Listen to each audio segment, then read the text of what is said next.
दोस्तों आज हम आईबीएस सिम्टम्स के बारे में बात करेंगे और आईबीएस सिम्टम्स के बारे में जानना बहुत जरूरी है। और ये बात सच है कि आईबीएस के सिम्टम्स हर साल हर मौसम के साथ बदलते रहते हैं।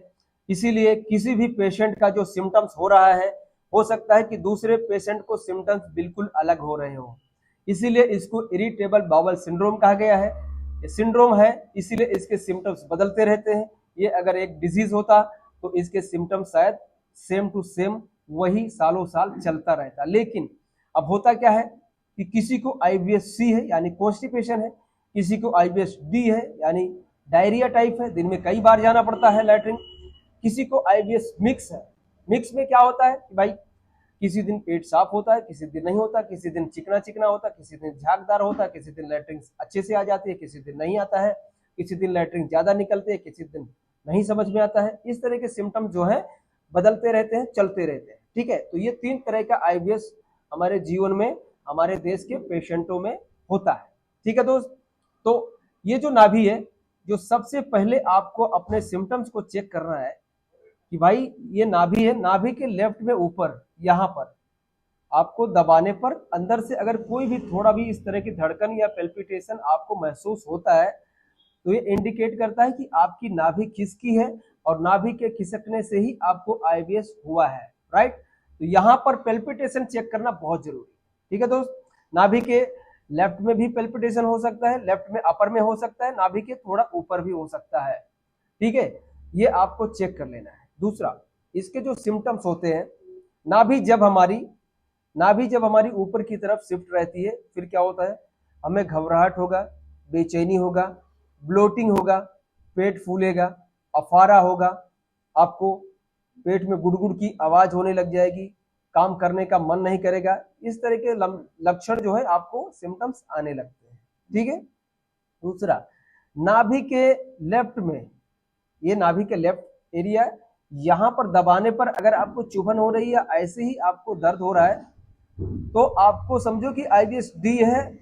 और ये यहाँ पर अगर थोड़ा भी चुभन होगा, दर्द होता रहेगा, तो आपका लैट्रिन कभी भी बंध के नहीं आएगा, बिल्कुल फटाफटा लैट्रिन आएगा, आपको समझ ही नहीं आएगा और वजन आपका घटना शुरू हो जाएगा। अगर नाभि के लेफ्ट में यहाँ पर दर्द आना शुरू हुआ तब आपका वजन घटना शुरू हो जाएगा।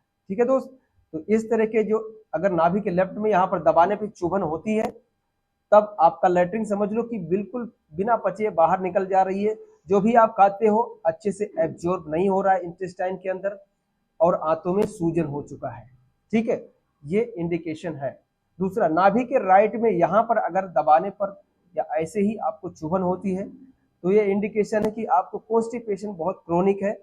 आप लैट्रिन में काफी देर तक बैठे रहते हो, लैट्रिन टुकड़े टुकड़े में निकलता है, जोर लगा लगा कर आती है। ठीक है, ये कंडीशंस होती है आईबीएस में। सूजन हो गई है, आप देख रहे हैं कि यहाँ पर पेशेंट इलाज कराने के पहले हमें बताता है कि हम नींद नहीं आ रही है, घबराहट होती है, एंजाइटी होती है, ओवर थिंकिंग चलती रहती है। लेकिन जैसे ही नाभि के ऊपर इस एरिया में हम लोग जो पेन हो रहा होता है उसको ठीक करते हैं, यानी जो स्मॉल इंटेस्टाइन की सूजन को ठीक करते हैं, वैसे ही उसको नींद आने लगती है, उसकी घबराहट चली जाती है, ओवर थिंकिंग उसकी कम हो जाती है।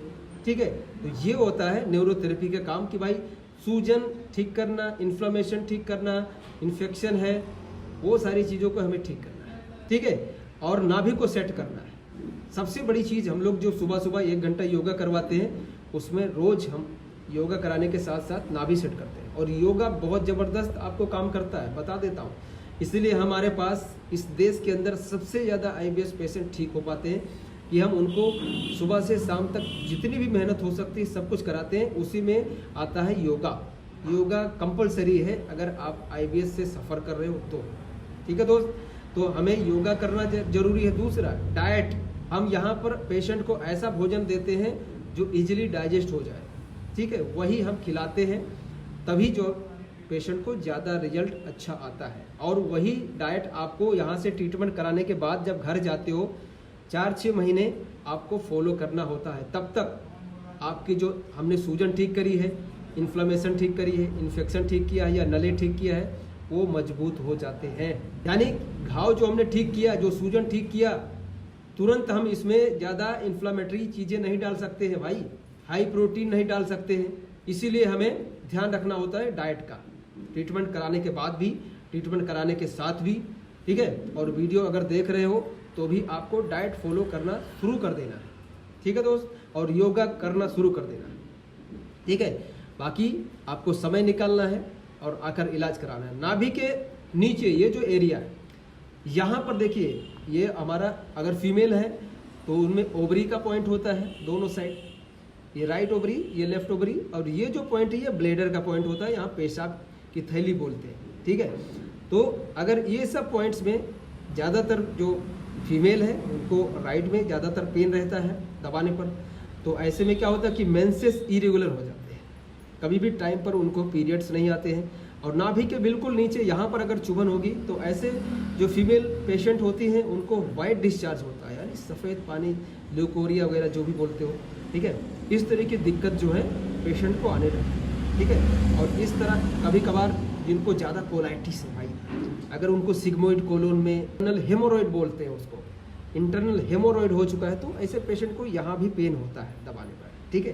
तो जितने भी सिम्टम्स आपको हो रहे हो, हर साल इसके सिम्टम्स बदलते रहते हैं, सभी पेशेंट के कंडीशंस अलग अलग होते हैं, सभी पेशेंट के सिम्टम्स अलग अलग होते हैं।